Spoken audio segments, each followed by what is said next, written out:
যদি ইচ্ছা করে মানুষের আকৃতি ধারণ করবে তা পারে, যদি ইচ্ছা করে ভয়ঙ্কর ভূত হয়ে সামনে দাঁড়াইব পারে, যদি ইচ্ছা করে সাপের আকৃতি ধারণ করবে পারে।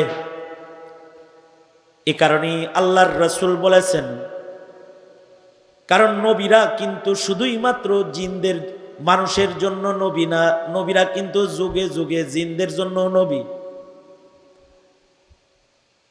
সুলাইমান আলাইহিস সালাতু ওয়াস সালাম ইনস ও জিনের বাদশা ছিলেন। নবীরা জিনদের জন্য পয়গম্বর, মানুষের জন্য যেমন পয়গম্বর মানা ফরজ, ওরকম জিনদের জন্য পয়গম্বর মানা ফরজ। তবে আল্লাহর এই সৃষ্টির ভেতরে অলৌকিকত্ব হলো তাদের আল্লাহ তাআলা বিভিন্ন আকৃতিতে নিজেকে পেশ করার ক্ষমতা দান করছেন। এ কারণে জিন যদি চায় তাইলে তারা সাপের আকৃতিও ধারণ করতে পারে, গরুর আকৃতিও ধারণ করতে পারে, মানুষের আকৃতি ধারণ করে মাদ্রাসায় লেখাপড়াও করতে পারে।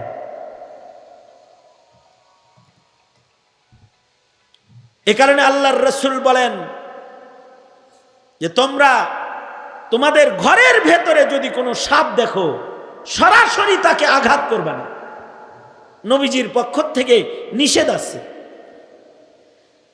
এক সাহাবী বলে, আমি আগে ঘরে দেখলে সাপ মারতাম, কিন্তু নবীজি নিষেধ করার পরে আর সরাসরি মারি না।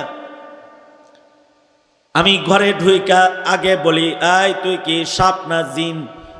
জিন হইলে চলে যা, সাপ হইলে কিন্তু বাড়ি দিব। 3 বার বলার পরেও যদি না যায় তাহলে বাড়ি মারি। কারণ জিনেরা সাপের আকৃতি ধারণ করে। বিশেষজ্ঞ ওলামারা বলেছেন, জিনেরা সাপের আকৃতি ধারণ করলে তারা সাদা রঙের, লালচে রঙের সাপের আকৃতি বেশি ধারণ করে। জিনেরা সাপের আকৃতি ধারণ করে। এ কারণেই জিনেরা কখনো কখনো সাপের আকৃতি ধারণ করার কারণে তারা মরে যায়, তারা হত্যার শিকার হয়ে যায়। আল্লাহর রাসূল এটার বিধানও বর্ণনা করেছেন, আকৃতি পরিবর্তন হওয়ার কারণে হত্যা যদি হয় তাহলে কিন্তু তার বিচার করা যাবে না, অর্থাৎ তার দিয়াত কিসাস তার উপরে আসবে না। যদি আকৃতি ধারণ, ভয়ঙ্কর আকৃতি ধারণ করার কারণে মরে। নবীজির কাছেও জিন আসছে, জিনদের ভেতরে নেককার জিন যারা, বুজুর্গ জিন, সাহাবী জিন আছে, বুজুর্গ জিন আছে। সাহাবী জিনেরা নবীজির কাছে এসে কালেমা পড়ে তারা মুসলমান হয়েছে। কোরআন সূরা জিন নাজিল করে এর বর্ণনা আল্লাহ উম্মতের কাছে পেশ করেছে। আল্লাহর রাসূল মক্কাতুল মুকাররমাতে আল্লাহর নবী কোরআন তেলাওয়াত করতেছেন। রাতের বেলায় নামাজে আল্লাহর নবী কোরআন পড়তেছেন, একদল জিন আসছে। আয়েশা নবীজির কোরআনে কারিমের তিলাওয়াত শুনে তারা মুসলমান হয়ে গেছে। শুধু তারা মুসলমান হয় নাই, তারা দাঈ হইয়া নিজেদের এলাকায় চলে গেছে। যায়া তারা আবার দাওয়াতের কাজ করেছে। তাদের দাওয়াতকে আল্লাহ তাআলা আল্লাহর কালামে বর্ণনা করেছে।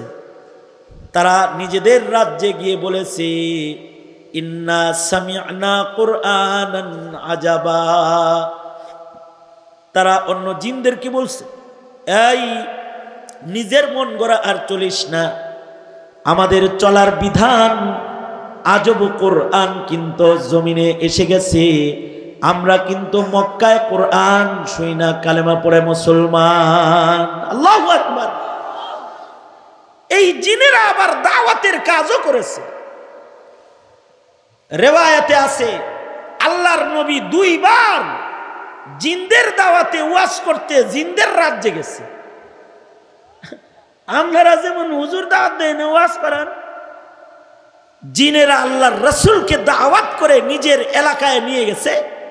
নিজেদের রাজ্যে একত্রিত করে নবীকে দিয়ে তারা জিনদেরকে নসিহত করাইছে।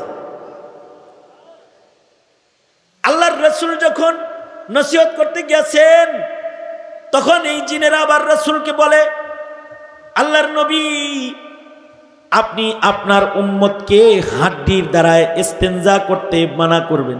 জিনেরা রাসূলকে করে হাড্ডি দিয়ে যেন আপনার উম্মতরা ইস্তেনজা না করে, কারণ হাড্ডির ভেতরে আমাদের খাবার আছে। আল্লাহু আকবার বলেন। এক একজনের রিজিক এক এক রকম। জিনদের একটা রিজিক আছে, জিনদের রিজিক হইল আমরা খানা খায়া যে হাড্ডি ফেলাই এই হাড্ডির থেকে ওরা রিজিক গ্রহণ করে। এ কারণে জিনেরা আল্লাহর রাসূলকে বলে, ওগো আল্লাহর নবী আপনি আপনার উম্মতকে বলবেন তারা যেন হাড্ডি দিয়া ইস্তেনজা না করে। আল্লাহর রাসূল আবার ফেরত এসে সাহাবায়ে কেরামদেরকে হিদায়াত করেছেন, সাবধান, হাড্ডি দিয়া ইস্তেনজা করো না, এর থেকে জিন্নাতরা রিজিক গ্রহণ করে। অর্থাৎ আমরা খানা খেয়ে হাড্ডি ফেলে দিলে জিনেরা যখন ওই হাড্ডির কাছে যায় তখন এই হাড্ডিটা আবার গোশতে রূপান্তরিত হয়ে যায়, গোশত দিয়ে পেঁচায়া যায়, ওরা এটা খায়। আল্লাহু আকবার বলেন।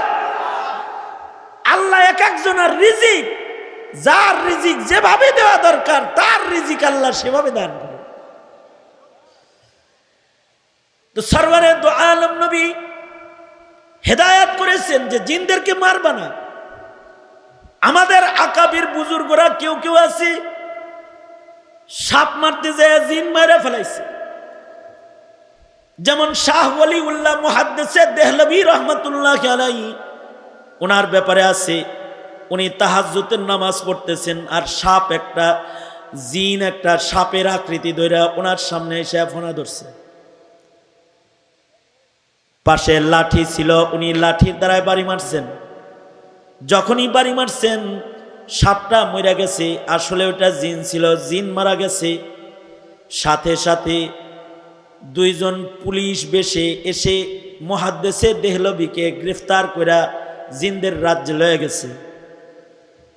রাজ্যে নিয়ে বলে, ওয়ালিউল্লাহ তুমি কি রাতের বেলায় আমাদের একটা বাইরে মারো নাই?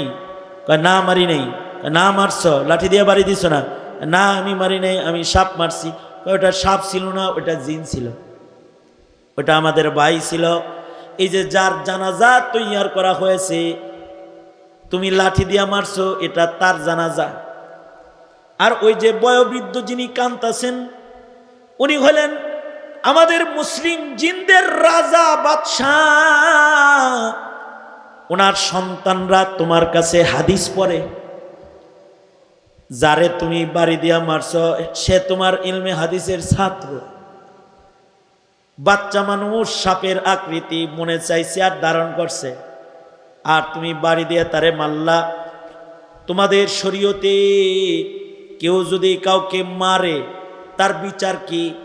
ওলিউল্লাহ মুহাদ্দিসে দেহলভী বলে, কোরআনে বিচার হলো কিসাস, জানের বদলে জান। তুমি যে একটা জান মারলা, এখন তাইলে তোমার বিচার হওয়া উচিত কি? মুহাদ্দিসে দেহলভী বুজুর্গ মানুষ, তিনি বলেন তাইলে জানের বদলা জান, তাইলে তো আমার মৃত্যুদণ্ড হইতে হবে। আল্লাহ যদি তোমারে ধরে যে তুমি জিনের উপরে জুলুম করলা কেন, তুমি কি উত্তর দিতে পারবে? মুহাদ্দিসে দেহলভীর তাকওয়া পরহেজগারির কারণে ওনার সারখাম, উনি বলেন দুনিয়ায় বিচার হয়ে যাক, হাসরের ময়দানে শর্মিন্দা হইতে চাই না। আমার কথা হলো অদৃশ্যের জিনকে মারলে যদি তার বিচার হয়, তাহলে যারা শাপলা চত্বরে আলেম মারছে তাদের বিচার কেমন হওয়া উচিত? যারা রাজপথে আলেমদেরকে গুলি করে হত্যা করেছে তাদের বিচার কেমন হওয়া উচিত? যারা বাংলার রাজপথে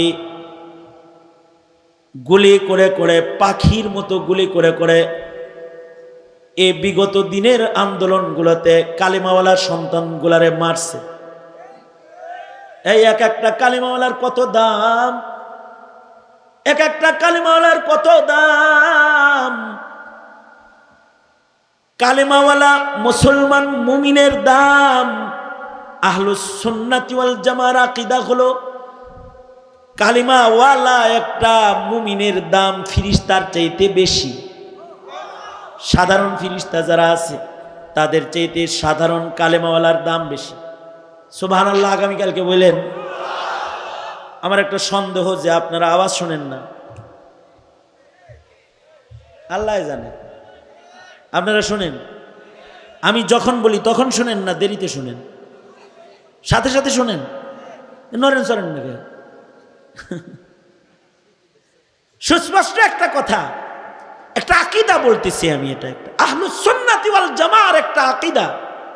মিন হাইসুল মাজমুআ কালিমাওয়ালা মুমিনদের দাম, সাধারণ কালিমাওয়ালা একজন মুসলমানের দাম, মুসলিম জাতির দাম সাধারণ ফিরিস্তাদের চাইতে বেশি।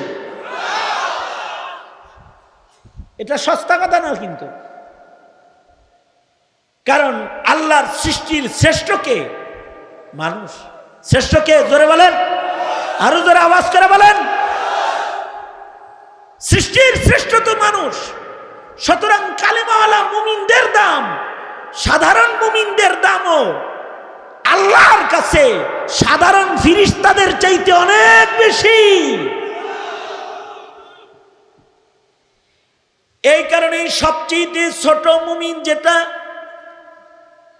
একেবারে সাধারণ মুমিনের ভিতরে সবচেয়ে ছোট মুমিন, যার শুধুই মাত্র ঈমান আছে, যার কোনো আমল নাই, জীবনে ওয়াজ শুনে নাই, জীবনে কোনোদিন একটা সেজদা দেয় নাই,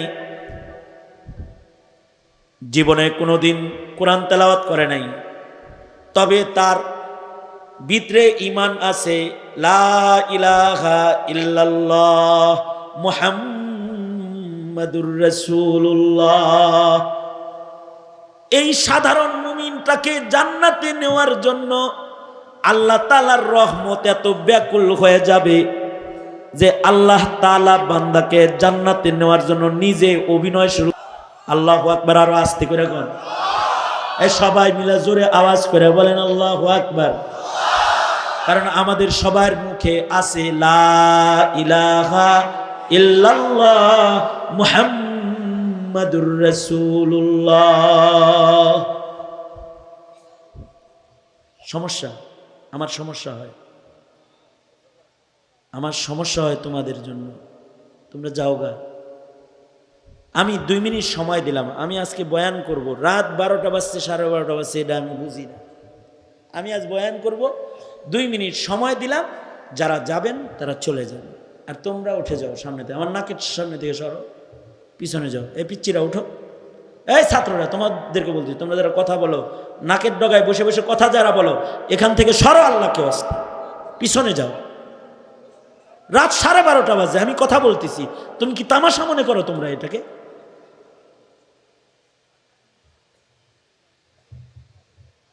এই মুরব্বীরা এদের মাঝখানে বসেন, এই যে ওগর মাঝখানে বসেন। আর সময় দিলাম 2 মিনিট, যারা যারা যাইবেন চলে যান, যারা যাবেন যান গে। আমি 2 মিনিট পরে বয়ান শুরু করব, কিন্তু আমার বয়ান যে কয়জন বসবেন একেবারে আমি মোনাজাত পর্যন্ত বসে থাকবেন। মোনাজাতের আগে যারা যাইবেন তারা আল্লাহর রাস্তায় এখন যান গা। টাইম দিলাম, আমি কিন্তু অন্ধ হুজুর না, একটা কথা মনে রাখেন। আমি টাইম দিছি কিন্তু চলে যাওয়ার, জান নাই। নড়াচড়া দিবেন তো আপনারা খাইছি কিন্তু আমি। রাগ হয়েছেন? হ্যাঁ, এই তুই আবার কথা বলছ কেন? শস্যের ভিতরে ভূত, ভূত তারাইতে শস্য আনলাম, শস্যের ভিতরে ভূত।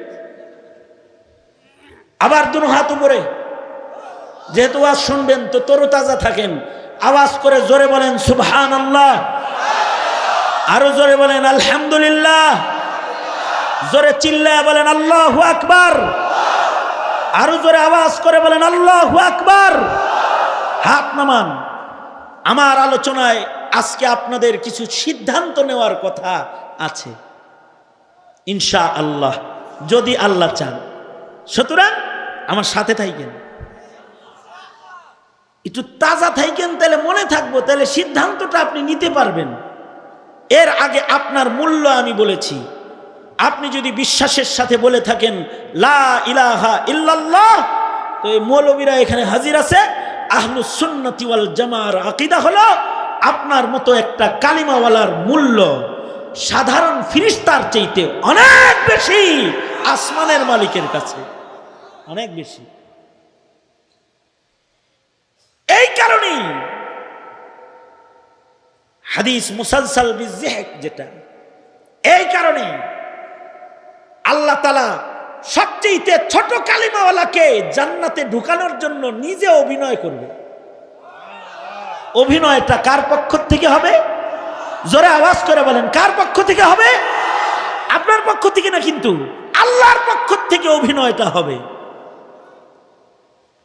এই কালিমাওয়ালাকে আল্লাহ তাআলা বলবেন, এই ফেরেশতারা, দোজখের ফেরেশতারা, ওরে দোজখের একেবারে বাইর করে জান্নাতের কাছাকাছি নিয়ে আসো। ও যেন আমার লগে কথা বলতে পারে, একটু সুযোগ দাও। আল্লাহু আকবার, জোরে বলেন। তা আল্লাহ নিজে অভিনয় করে কথা বলবে। কিরে, কিরম লাগে? গরম, কষ্ট লাগে। হাদিস শরীফে আছে আল্লাহ তাআলা জাহান্নামের ঠিক গেটের বাইরে একটা গাছ দাঁড় করাইবেন, যে গাছের একটা ছায়া হবে। গাছটা দাঁড় করাইব, বান্দাটারে অভিনয় করাইতেছে কইবার লাইগা। তবে আল্লাহ তীরেই যেহেতু আনছেন, আপনার ইজ্জতের কসম করে বলতেছি আমি, আপনি যদি আমাকে একটু ওই গাছটার নিচে ছায়ায় জায়গা দেন, জীবনে আপনার কাছে আমি আর কিছু চাইব না। আরে মুমিন, অন্য রিওয়ায়াতে আরো আছে যে দুই কালিমাওয়ালাকে আল্লাহ তাআলা নেকি বদি ওজন করার পরে বলবেন, যাও দোজখে চলে যাও। দুজন দোজখের দিকে চলে যাবে, ফেরেশতারা জাহান্নামের দিকে তাদেরকে নিয়ে যাবে। এর ভেতরে একজন জাহান্নামের দিকে যাবে, কিন্তু ফিরা ফিরা চাবে। আল্লাহ তাআলা প্রথমে তাকে ডেকে বলবেন, এ আল্লাহর বান্দা, আমার বান্দা আয়। যাইতে কইলাম দোজখে, ফিরা ফিরা চাসকা। আল্লাহ শুনেছি আপনি মহা দয়ালু। আওয়াজ করে বলেন আল্লাহু আকবার, জোরে বলেন।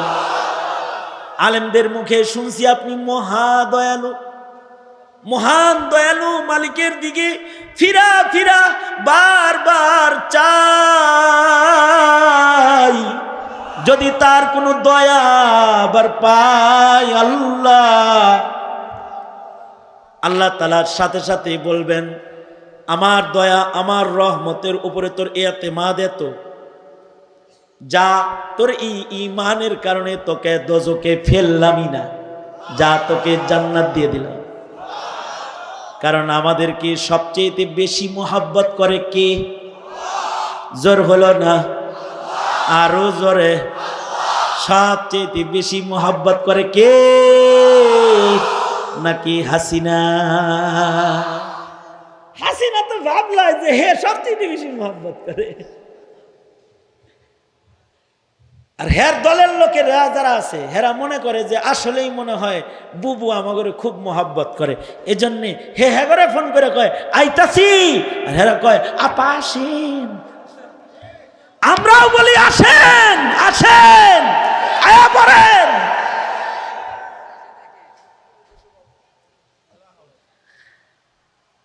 সবচেয়ে বেশি মোহাব্বত আমাদেরকে কে করে? জোরে আওয়াজ করে বলেন আল্লাহ।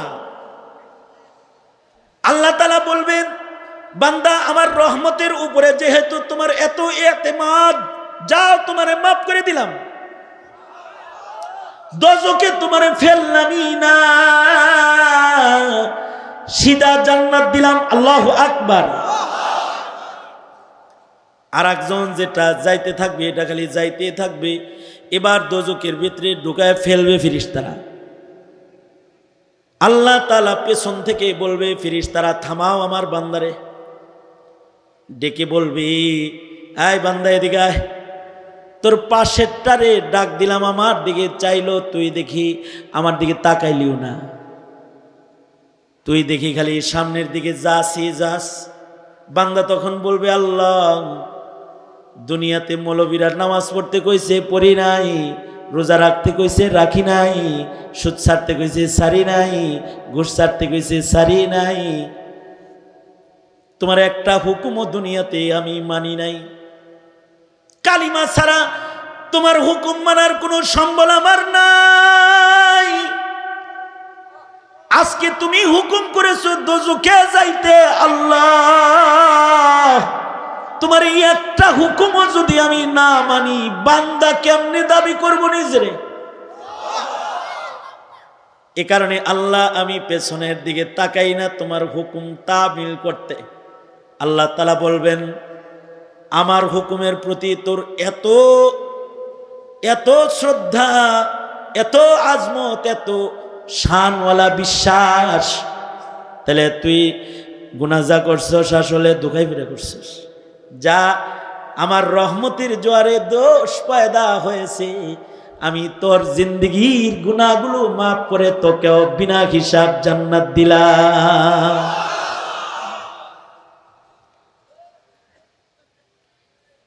এইরকম বাহানা করবেন, কারণ হলো তিনি সবচেয়ে বেশি মোহাব্বত করেন আপনাকে আমাকে। তো হাদিসে আছে, আল্লাহ তাআলা একটা গাছ দাঁড় করাইবেন, আর ছায়াওয়ালা গাছ, হেরে দেখাইবেন, তুই দোজখের গেটে আসস, দেখছস ওখানে গাছ, ছায়াদার গাছ। এই বান্দা এই হাদিস শোনার সময় হাসা সুন্নত, বলার সময়ও হাসা সুন্নত। এই কারণে এই হাদিসকে বলে মুসালসাল বিযিহক। আল্লাহর রাসূল যেদিন এই হাদিস শোনাইতেছিলেন, নবী নিজে হাসতেছিলেন, সাহাবীরাও হাসতেছিল।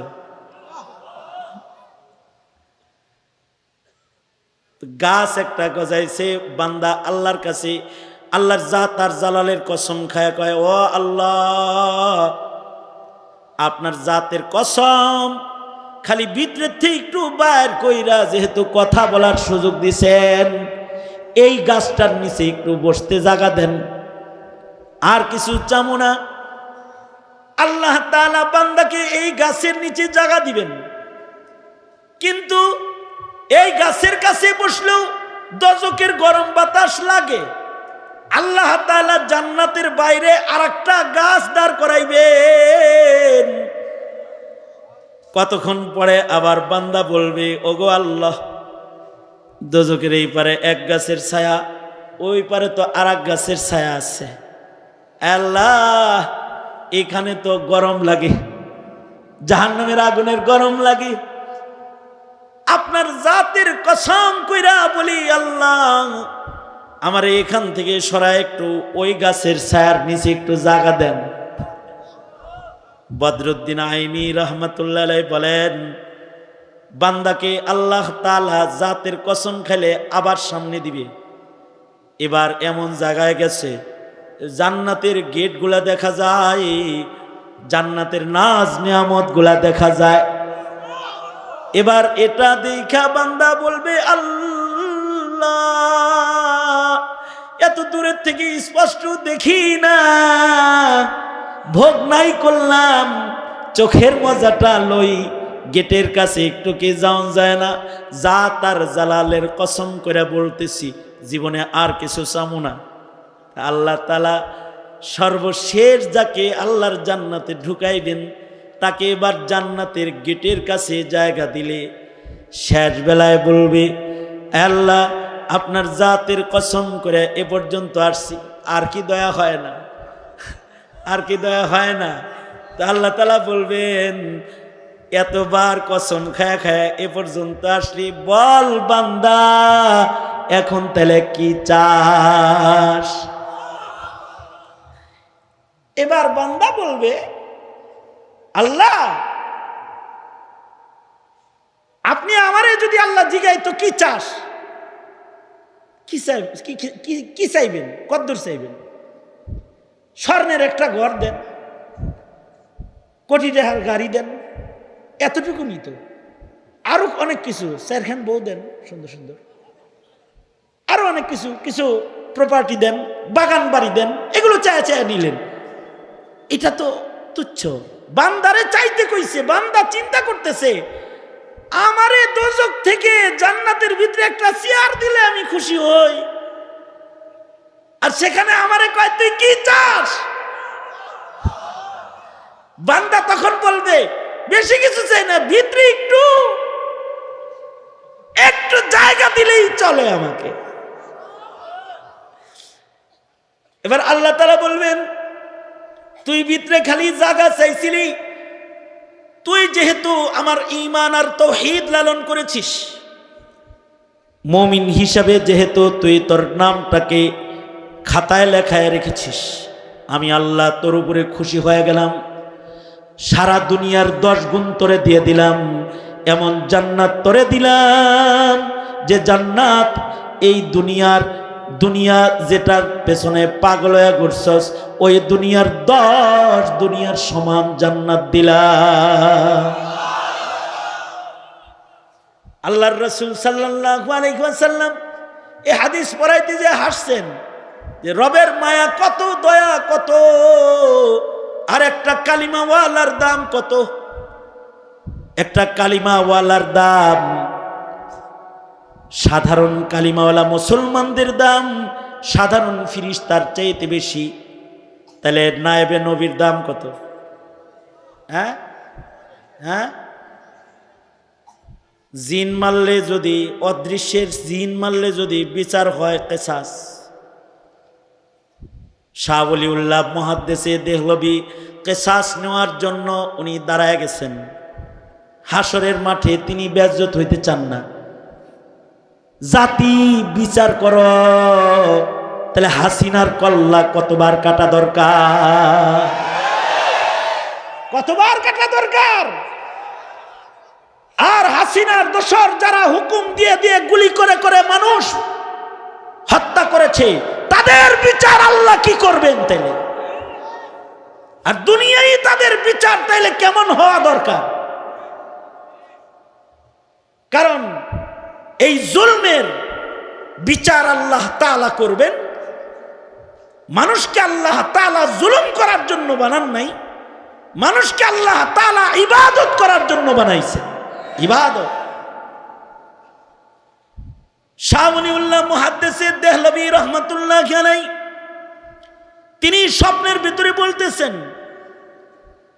না, জিনদের রাজ্যে তিনি বলতেছেন, বিচারের আদালতে তিনি বলতেছেন আমি হাসরে বেজ্জত হইতে চাই না, আমি যেহেতু একটা নেককার জিনকে হত্যা করে ফেলেছি, দুনিয়ায় আমার বিচার হয়ে গেলে আমি রাজি আছি। মুহাদ্দিসে দেহলভী বলেন এ কথা বলতে সাথে সাথে আমার খুশকিসমত যে সাথে সাথে ইজলাসের জানাজার জামাতের একত্রিত হওয়া মানুষ, একত্রিত হওয়া জিনদের ভেতর থেকে একটা জিন দাঁড়ায় গেল, যার ভুরুগুলো তার চোখের উপরে পড়ে গেছে, অর্থাৎ অনেক বয়স তার। সে দাঁড়ায় বলতে লাগলো আদালত সামিয়াতু আনিন নবী সাল্লাল্লাহু আলাইহি ওয়াসাল্লাম, আমি নবীজির মুখ থেকে শুনেছি কোন জিন যদি তার আকৃতিকে পাল্টায়া বিকৃতি ঘটায় নিজের ইচ্ছা শক্তি দিয়ে ইচ্ছায়, তাহলে তাকে না চিনার কারণে কেউ যদি তাকে হত্যা করে এটা হত্যা হিসাবে গণ্য হবে না, এটা দুর্ঘটনা হিসেবে গণনা হবে, এটার দ্বারাই বাদী বিবাদীর বিচার কায়েম করা যাবে না। ওলিউল্লাহ মুহাদ্দিসে দেহলভী বলতেন যে সাহাবী দেখি নাই, কিন্তু সাহাবী জিন দেখাইছে আল্লাহ তাআলা। আল্লাহু আকবার, সাহাবী জিন দেখেছে। এ কারণে কারোর ঘরের ভেতরে যদি সাপ দেখে তাহলে সরাসরি মারতে নাই, কারণ জিন্নাতরা নিজেরা বিভিন্ন আকৃতিতে নিজেকে পেশ করে, কিন্তু তাদেরও আল্লাহ তাআলা বিধান দান করেছেন, যারা বিধান অমান্য করবে তাদেরকে আল্লাহ তাআলা শাস্তি দান করবেন, আর যারা বিধান মানবে তাদেরকে আল্লাহ তাআলা বিধান মান্যওয়ালা বান্দা মানুষ যেমন জান্নাতে যাবে, বিধান মান্যওয়ালা জিন্নাতরাও আল্লাহর জান্নাতের মেহমান হবে। অদৃশ্যের জিন যারা আবেদ, তাদের কেউ সাহাবী, কেউ তাবেঈ, কেউ তাবে তাবেঈ, কেউ তারা বুজুর্গ আল্লাহওয়ালা, কেউ মুহাদ্দিস মুফাসসির। তারা মানুষের রূপে কখনো কখনো মাদ্রাসায় লেখাপড়া করে। দারুল উলুম দেওবন্দে যুগে যুগে জিন্নাতরা লেখাপড়া করে এসেছে। তারা ছাত্র হইয়া মাদ্রাসায় ভর্তি হইয়া পড়াশোনা করেছে। আমাদের পেছনের বুজুর্গদের কাছে তারা পরিচয় দিয়েও ভর্তি হয়ে পড়াশোনা করেছে। জিন পরিচয় দিয়ে ভর্তি হয়ে পড়াশোনা করছে। কারি তৈয়ব সাহেব রহমতুল্লাহের কাছে পরিচয় দিছে যে আমি জিন, আমি মানুষের আকৃতিতে আপনার জামিয়ায় পড়তে চাই, ইলম নিতে আসছি। আল্লাহু আকবার বলেন। এরা কিন্তু জান্নাতে যাবে, কিন্তু জিনের ভেতরে যারা ইবলিসের মুরিদান। কার মুরিদান? এই জোরে আওয়াজ করে বলেন, ইবলিসের মুরিদান। জিনের ভেতরে যেমন নবীর উম্মত সিদ্দিক আছে, জিনের ভেতরে শহীদও আছে, জিনদের ভেতরে সালেহীনও আছে, জিনদের ভেতরেই কিন্তু আবার শয়তান দলের সদস্য, এরা ইবলিসের মুরিদ। ঠিক তেমন আল্লাহর সবচেয়ে মুকাদ্দাস সৃষ্টি মানুষ, এদেরকেও আল্লাহ তাআলা নফস দান করেছেন। ফাআলহামাহা ফুজুরাহা ওয়া তাকওয়াহা। তাদেরকে আল্লাহ তাআলা দৃশ্যের সৃষ্টির ভেতরে না, অদৃশ্য দৃশ্যের সৃষ্টির ভেতরে শ্রেষ্ঠ সৃষ্টির মর্যাদা দান করে তাদেরকেও আল্লাহ তাআলা নফস দান করেছেন। জিনদের ভেতরে যেমন শয়তান আছে, মানুষের ভেতরেও শয়তান আছে। মানুষের ভেতরে কিছু মানুষ ফিরিস্তাদের আখলাকের হয়ে যায়, যে ফিরিস্তারাও তাদের দেখে লজ্জা পায়। ইন্নাল মালাইকাতা লাতাস্তাহয়ী মিনহু। ইবাদত করতে করতে এত উঁচু জায়গায় মানুষ চলে যায়, ফিরিস্তারা তাদের দেখে শরম পায়। আবার এই মানুষের ভেতরে কিছু মানুষ আছে যারা শয়তানের কাছে মুরিদ হয়ে যায়, এরা ইবলিস শয়তানের সাথে দোজখেই থাকবে, জান্নাতে থাকার কোনো সম্ভাবনা তাদের নাই। এ কারণে জিন শয়তান থেকে যেমন সাবধান, মানুষ শয়তান থেকেও। আরো জোরে বলেন, আরো জোরে বলেন। জিন শয়তান থেকেও সাবধান, মানুষ শয়তান থেকেও সাবধান। মিনাল জিন্নাতি ওয়ান নাস। দুনো শয়তান থেকে সাবধান হইতে বলেছেন কে? আরো জোরে আওয়াজ করে বলেন কে? আল্লাহ। তবে জিনদেরকে নফস দিলেও মানুষদেরকে আল্লাহ তাআলা সূরত দান করেছেন, আকৃতি দান করেছেন, এবং শ্রেষ্ঠতম আকৃতিতে আল্লাহ তাআলা মানুষ বানাইছেন এবং মানুষদেরকে আশরাফুল মাখলুকাত বানিয়েছেন। আশরাফুল মাখলুকাত বানিয়ে আল্লাহ তাআলা মানুষের ইবাদতকে নিজের জন্য চেয়েছেন, যে মানুষ নিজে আল্লাহর গোলামি করবে। এটা হলো মাকসাদ। যে ওমা খালাকতুল জিন্না ওয়াল ইনসা ইল্লা লিয়াবুদুন। প্রশ্ন হলো, ইবনুল কাইয়িম রাহমাতুল্লাহ আলাইহি বলেন, মানুষই যদি ইবাদতের জন্য বানাইছে, তাহলে ফিরিস্তা বানাইছে কেন? ফিরিস্তারা তো শুধু ইবাদত করে, তারা তো গুনাহ করে না। আমরা মানুষেরা গুনাহ করি, ইবাদত করি, দুই কাম করি। আমরা চন্দ্রা মাহফিলে বসে ওয়াজও শুনি, ফাঁক পাইলে পরে মমতাজের গানে যায় তালিও বাজাই।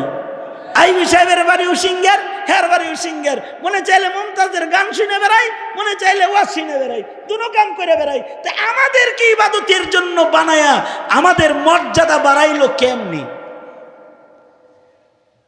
ইবনুল কাইয়িম উপমা দিয়ে বলেছেন যে একটা চোখ ছাড়া মানুষ যদি বলে আল্লাহ আমারে বাঁচাইছে পরনারী দেখা, এই কবিরা গুনাহটা আমি জীবনে করি নাই। কে কইতাছে?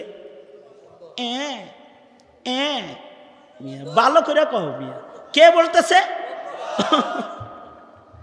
অন্ধ বলতেছে আল্লাহ আমারে, আলহামদুলিল্লাহ এই তো হারাত আমার আছে যে আমি শালির দেখিনি, আমি বিআইনরে দেখি নাই। আসলে কিন্তু চোখ দুইটা একটাও নাই জন্মসূত্রে।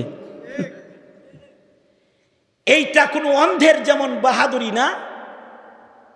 চোখওয়ালা যদি বলে বিয়ে করেছি 8 শালিওয়ালা বাড়িতে 1 শালিরেও দেখি নেই, চোখওয়ালা যদি বলে খালাতো বোন মামাতো বোন বিআইন আরো যা আছে এদের কাউরে এই চোখ দিয়ে দেখি নাই, চোখওয়ালা যদি বলে আল্লাহ তোমার ভয়ে আমি পরনারীকে তাকায়া দেখি নাই, অন্ধের পরনারী না দেখা পুরস্কার পাওয়ার উপযুক্ত নাকি চোখওয়ালার না দেখা উপযুক্ত পুরস্কার পাওয়ার উপযুক্ত? চোখওয়ালার না দেখা পুরস্কার পাওয়ার উপযুক্ত। ফেরেশতারা বলেন নাহনু নুসাব্বিহু বিহামদিকা ওয়া নুকদ্দিসু লাক, আল্লাহ আমরা শুধু ইবাদত করি, মানুষ তো রক্তপাত ঘটাইবো, উল্টাপাল্টা করব, এদেরকে আবার ইবাদতের জন্য বানায় লাভ কি? আল্লাহ বলে ইন্নী আলামু মা লা তা'লামুন, তার মানে হলো তোদের নফস দেই নেই, ওদের নফস দান করব, ওদেরকে ইচ্ছা শক্তি দান করব। ফাআলহামাহা ফুজুরাহা ওয়া তাকওয়াহা, তারপরে ওরা নফসের সাথে জিহাদ করে বসে বসে ওয়াজ শুনবে, নফসের সাথে জিহাদ করে তারা মসজিদে দাঁড়ায় থাকবে, নফসের সাথে জিহাদ করে তারা কোরআন তেলাওয়াত করবে, নফসের সাথে জিহাদ করে শয়তানের সাথে যুদ্ধ ঘোষণা করে তারা ইসলামের পতাকা নিয়ে সামনে বাড়বে। আল্লাহু আকবার, জোরে করে বলেন। এই যে লিয়াবুদুন আই লিয়াশিকুন, ইশকের একটা গোলামি বন্দেগি, এটা করার জন্যে আমি মানুষ বানাইছি। আমি তো এটা বিশ্বাস করি, এটা আমার আকীদা। খোদার রহমত যদি এটা হয় যে জাহান্নামের দিকে পাঠায়া আবার ফিরায় ফিরায় জান্নাত দিবে, খোদার রহমত যদি এটা হয়, আল্লাহর রাসূলের বর্ণনায় দোজখের আগুন থেকে বাইর কইরা নিজে গাছ দাঁড় করায়া বাহানা কইরা কইরা জান্নাত দিবে, আমি এটা বিশ্বাস করি। যারা এদেশে আলেমদেরকে ভালোবাসে, যারা আলেমদের কথা শোনে, যারা মসজিদমুখী, যারা মাদ্রাসামুখী, যারা দ্বীনমুখী, যারা ইসলামমুখী, মহান আল্লাহ এদের দোজখের আগুনে ফেলতে পারে না। এদেরকে আল্লাহ তাআলা মাগফিরাত দিয়ে জান্নাত দান করবে। সুতরাং আজকের এই রাত 1টা বাজে দারুল উলুমের মাহফিলে যারা আমার বয়ান আপনারা শুনছেন অথবা আমার সাথে একটু দোয়া করার জন্য বসে আছেন, এই বসে থাকার মূল্যটা আমি বলছি না, আপনি হিসাব করে নেবেন এটার মূল্য ময়দানে মাহশরে কত হতে পারে, কিভাবে এটা আপনার কাছে আসতে পারে। যেভাবে ধৃষ্টতার মূল্য এসেছে হাসিনার কপালে, ওইভাবে মুহাব্বতের পুরস্কার আসবে আপনার কপালে। যেভাবে ধৃষ্টতার মূল্য আসে, মুহাব্বতের পুরস্কার ওইভাবে আসবে। এই ইয়াকিন আছে তো? এই আশিকিন আছে তো? সুতরাং আল্লাহ তো ইবাদতের জন্য বানাইছে। তুমি যদি মনে করো ইবাদত হুজুররা করব আমি না, না। তিলাওয়াত হুজুররা করব আমি না, না। জিহাদ হুজুররা করব আমি না, কি তুমি না? কাদিয়ানিরে কাফের হুজুর বলবো আমি না। নাস্তিকের মোকাবেলা হুজুর করব আমি না। ডক্টর ইউনূস সাহেব যদি নাস্তিক বসায় হুজুররা চিল্লাইব আমি না। আমি কম খালি নৌকা ধানি শীষ লাঙ্গল, আমি আর কিছু বলবো না। না, ইমানি কাজ, ইবাদতের কাজ যা আছে এগুলো করার লেগে তোমারে বানানো হয়েছে। আলেম যেমন ইবাদত করে, আলেম যেমন প্রতিবাদ করে, আলেম যেমন দিনের কথা বলে, আলেম যেমন সময়ের কথা বলে, তুমিও সময়ের কথা বলবে। ডক্টর ইউনূসকে তোমরাও জানায় দিবে, কমিশন বানাইবা, নাস্তিক দিবা, আবার উপদেষ্টা পরিষদে নাস্তিক আনবা। হাসিনারা যেমন যাকে দিয়া দিল্লি পাঠাইছে, তোমারে যাকে দিয়া আমেরিকা পাঠায় দিব। আলেমদের সাথে আছেন তো ইনশাআল্লাহ? আছেন তো ইনশাআল্লাহ? থাকবেন তো ইনশাআল্লাহ? আলেমরা যদি ইবাদতের পথ দেখায়, শয়তান দেখায় এটা ইবলিস, এটা ইবলিস যদি দেখায়, যদি চিনায় দেয় এটা অন্যায়, এটা অন্যায়, মানা ফরজ, সাধারণের জন্য মানা ফরজ। কারণ তোমাকে দিক নির্দেশনা দেওয়ার জন্য নতুন করে কোনো নবী আর জমিনে আসবে না। তোমাকে পশু যেন তুমি না হয়ে যাও, হাইওয়ানের ভেতরে যেন চৌপায়া জানোয়ার না হয়ে যাও, আর অদৃশ্যের শয়তানের ধোঁকায় যেন তুমি মানুষ শয়তান না হয়ে যাও। তোমার ভেতরে যেন কোনো ফিরিস্তার সিফাত আসে, ইবাদতের সিফাত আসে। এ কারণেই তোমার জন্য দরকার ইলমে দ্বীন, তোমার জন্য দরকার আলেমের ছায়া, তোমার জন্য দরকার মাশায়েখিনদের দিক নির্দেশনা। সুতরাং মওত পর্যন্ত আলেমদের দিক নির্দেশনায়, আলেমদের সাথে চইলা ইবাদত কইরা মানুষ হয়ে কবরে যাওয়ার জন্য মেহনত করব ইনশাআল্লাহ। জোরে আওয়াজ করে বলেন ইনশাআল্লাহ।